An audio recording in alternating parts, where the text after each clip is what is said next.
Dog the bounty hunter just went after Obama. Look where he was hiding out, avoiding justice. The Obama administration was an absolute train wreck from day one. Barack Obama and his minions did everything in their power to destroy the country we all love. If it was not allowing illegal immigrants to pour over our borders, it was Obama arming ISIS and gun smugglers. For years, we have patiently waited for Obama and his cronies to face justice for their sickening crimes against America. Well, it seems that we may finally get justice, and it comes from the most unlikely source. During Obama's disastrous presidency, he committed crimes that shocked the nation.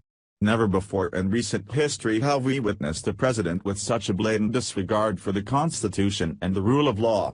It seemed that each and every day Barack Obama would look for ways to usurp our country's laws in order to continue pushing his sick socialist agenda.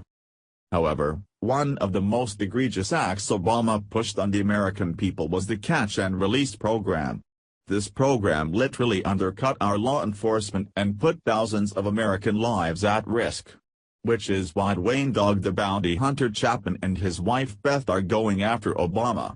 And, this is for certain, that there is no place to hide when the dog is on your case.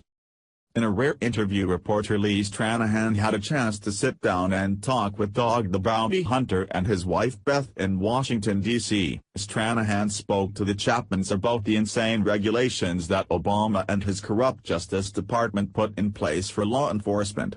And, trust me, it is worse than we thought.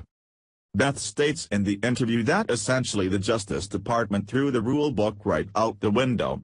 That those in the Justice Department wanted to give an open playing field to those that were accused of crimes.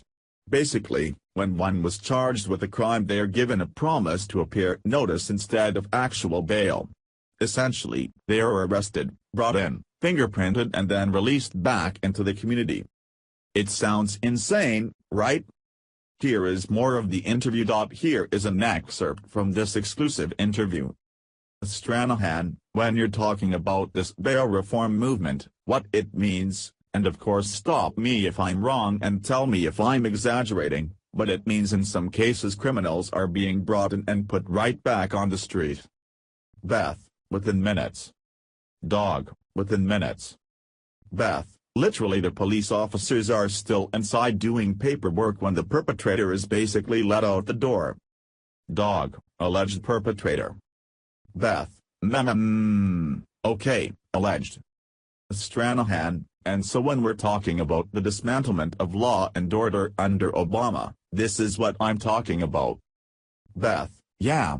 There are no teeth, law enforcement's hands are basically tied. I think they're far more reluctant to even arrest anybody because it takes them, like I said, more time to do the paperwork than it does to bring them down. But the bigger issue is there's no accountability and there's no deterrent, there's no repercussion, there's no one looking for these people when they fail to appear. Basically, they're going to be clogging up the docket so bad there'll be no effect whatsoever in our court systems. Christie went out and he duped his entire state basically and said, this is only gonna cost a couple of $1 million. The cost is so expensive now, it's over $22 million. Most of the countries can't even afford to implement this policy, and they've got small business people dying on the vine there, and it's counterproductive to the economy.